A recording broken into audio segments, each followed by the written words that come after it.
গণিত প্রভা কোষে দেখি 6-এ কিছু কোশ্চেন উত্তর আছে। এখানে দেখো দুটি সূক্ষ্মকোণ, 1 নম্বর এর কোশ্চেনটা, দুটি সূক্ষ্মকোণ পরস্পর পূরক হতে পারে কিনা। তো আমি কয়েকটি কোণ লিখেছি, 30 ডিগ্রি প্লাস 60 ডিগ্রি।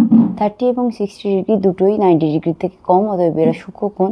দুটো যোগফল 90 ডিগ্রি হচ্ছে, অতএব এরা পূরক কোণও বটে। একইভাবে 45 প্লাস 45 ডিগ্রি 90 ডিগ্রি হয় এবং 20 ডিগ্রি প্লাস 70 ডিগ্রি 90 ডিগ্রি হয়, অতএব এরা সকলেই সূক্ষ্মকোণ এবং পূরক কোণও বটে। চারটা দেখো, দুটি সূক্ষ্মকোণ পরস্পর সম্পূরক হতে পারে কি না। না, পারে না। দেখো আমি এখানে সব থেকে বড় দুটো সূক্ষ্মকোণ নিচ্ছি, 89 ডিগ্রি প্লাস 89 ডিগ্রি, দুটো যোগ করে 178 ডিগ্রি হচ্ছে, যেটা কিনা 180 ডিগ্রির থেকে কম। তো সম্পূরক হতে হলে 180 ডিগ্রি হতে হবে, যেহেতু তার থেকে কম হচ্ছে, তার মানে দুটো সূক্ষ্মকোণ পরস্পর সম্পূরক হতে পারে না। ঠিক আছে।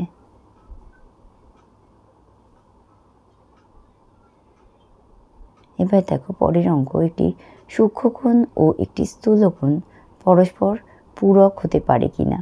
আমি এখানে 89 ডিগ্রি নিয়েছি একটি সূক্ষ্মকোণ, আর একটি স্থূলকোণ নিয়েছি 91 ডিগ্রি, দুটো যোগ করে আমার হচ্ছে 180 ডিগ্রি। অতএব এটা পূরক হলো না, সম্পূরক হয়ে গেল। আবার নিয়েছি একটা সব থেকে ছোটো সূক্ষ্মকোণ 1 ডিগ্রি, আর সব থেকে ছোটো স্থূলকোণ 91 ডিগ্রি, দুটো মিলিয়ে আমার হচ্ছে 92 ডিগ্রি। এটাতেও আমার পূরক কোণ থেকে বড় হচ্ছে, অর্থাৎ পূরক কোণ হচ্ছে না। এরপর আছে দুটি স্থূলকোণ পরস্পর সম্পূরক হতে পারে কি না। তো আমি এখানে দুটি সব থেকে ছোটো স্থূলকোণ নিয়েছি 91 ডিগ্রি, 91 প্লাস 91 যোগ করে 182 হচ্ছে, অর্থাৎ কিনা 180 ডিগ্রির বড় হচ্ছে, অর্থাৎ দুটো স্থূলকোণ যোগ হয়ে সম্পূরক হচ্ছে না।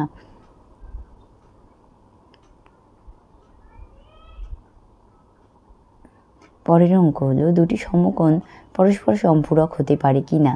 90 ডিগ্রি প্লাস 90 ডিগ্রি, 90 ডিগ্রি হলো সমকোণ, যোগ করে 180 ডিগ্রি হচ্ছে, অর্থাৎ এটা সম্পূরক কোণ হতে পারে। একটি সূক্ষ্মকোণ ও একটি স্থূলকোণ পরস্পর সম্পূরক হতে পারে কিনা। এখানে আমি সূক্ষ্মকোণ হিসাবে 80 ডিগ্রি নিয়েছি, স্থূলকোণ 180 ডিগ্রি নিয়েছি, দুটো যোগ করে 180 ডিগ্রি হচ্ছে, তাহলে সম্পূরক হতে পারে।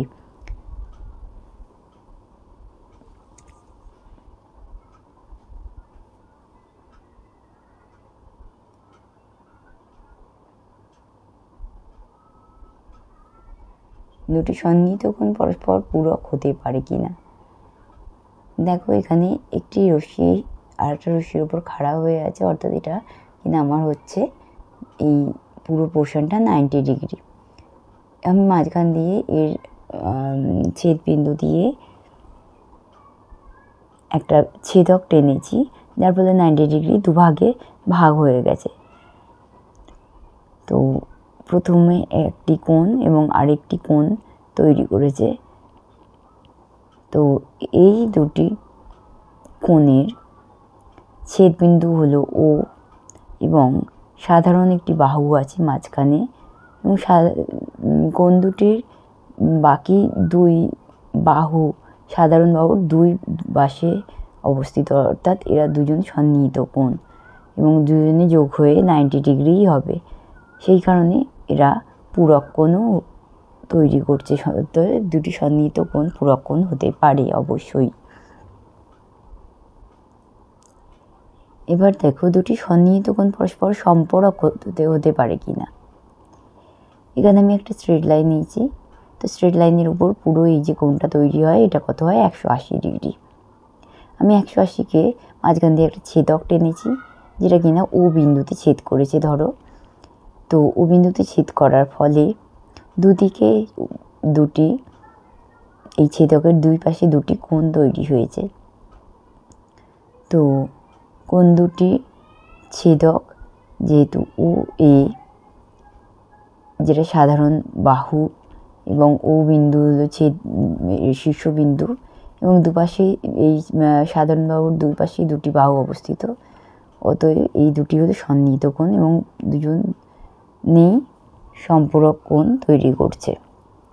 এখানে পরের অঙ্কটি দেখো, এখানে 5 অঙ্কটিতে দেখো ও একটি নাম দিয়েছি আমি শীর্ষবিন্দু এবং ও এ এবং হচ্ছে বি শীর্ষবিন্দু, সাধারণ বাহুগুলো ও আর ও ও আর ডি ও ও সি দুটি অন্য দুটি বাহু ওই দুই পাশে অবস্থিত, অতএব ই এবং বি দুটি সন্নিহিত কোণ। পরটিতে দেখো এ কোণের শীর্ষবিন্দুর নাম দিলাম ও এবং এ কোণের দুটি বাহু হলো ও সি এবং ও ডি এবং বি কোণের দুটি বাহু হলো ও ডি এবং ও ই, অর্থাৎ ই এবং বি এর সাধারণ বাহু ও ডি যার একই পাশে ওই কোণ দুইটির আর দুটি বাহু অবস্থিত, ফলে এরা দুজনে সন্নিহিত কোণ হচ্ছে না, কারণ সাধারণ বাহুকে সবসময় মাঝখানে থাকতে হয়।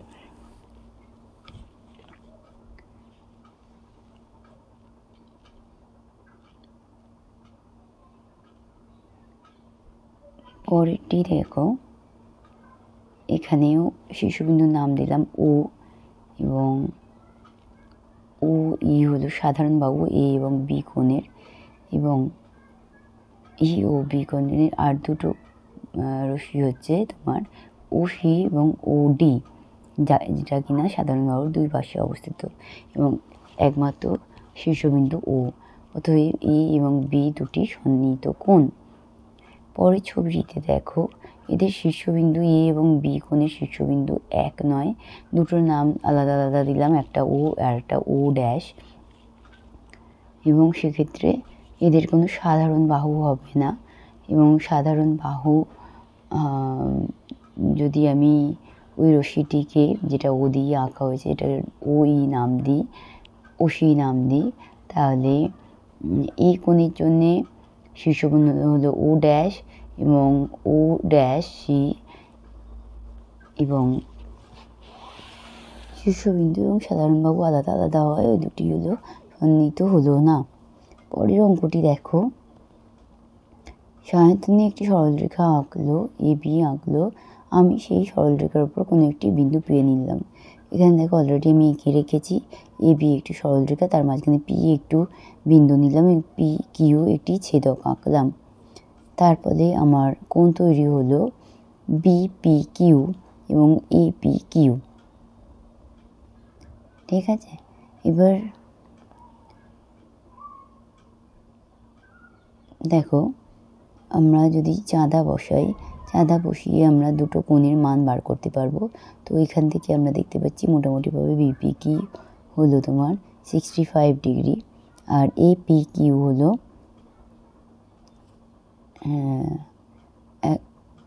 125 ডিগ্রি।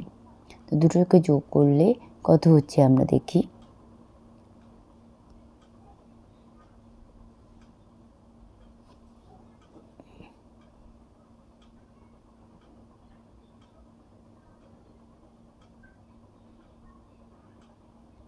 এখানে একটু ভুল হয়ে গেছে, এটা 65 না, এটা 55 হবে এবং দুটোকে যোগ করলে 180 ডিগ্রি হচ্ছে।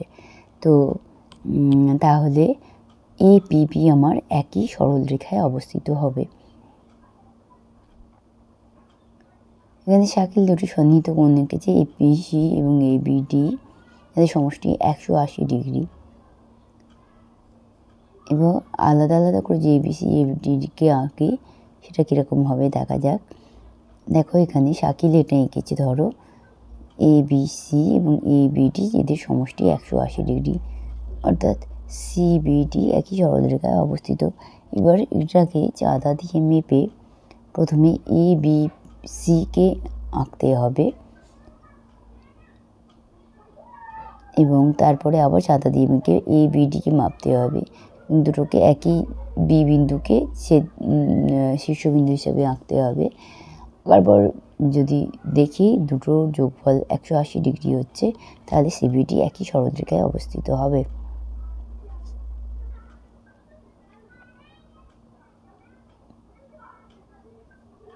এরপরও দেখো 9 অঙ্কটা, এখানে আছে একটি সরলরেখা এ ও বি এবং মাঝখানে দুটো ছেদক দিয়েছে, তার ফলে তিনটি কোণ উৎপন্ন হয়েছে 3x ডিগ্রি, 80 ডিগ্রি এবং x ডিগ্রি। তো অ্যাকচুয়ালি এ ও বি যেহেতু সরলরেখা, তো পুরোটা 180 ডিগ্রি হয়। তাহলে 3x + 80 + x degree equal to 180 degree, এবং সেখান থেকে আমরা পাবো x ইকুয়াল টু তোমার 25 ডিগ্রি।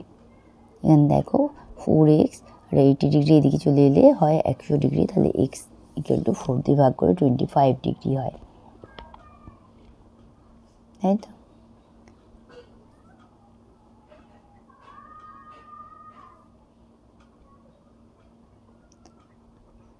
এবার দেখো এখানে একটি চিত্র দেওয়া আছে, এ ও বি একটি সরলরেখা, তার উপর ও বি একটি ছেদক। এবার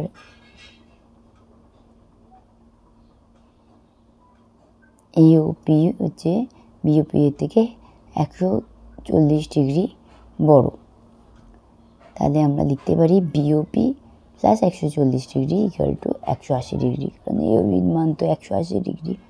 তো সেখান থেকে আমরা বিওপি এর ভ্যালু বার করতে পারবো 40 ডিগ্রি, এবং এওপি 140 ডিগ্রি হচ্ছে।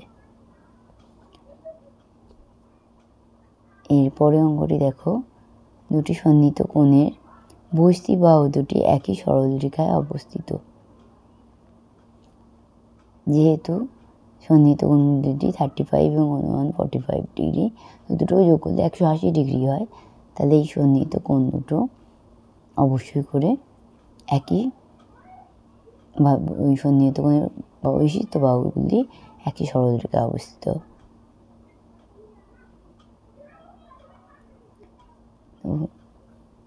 এই চ্যাপ্টার এখানেই শেষ হয়ে গেল। এরপর আমরা করব জিওমেট্রির বিপ্রতীপ কোণ।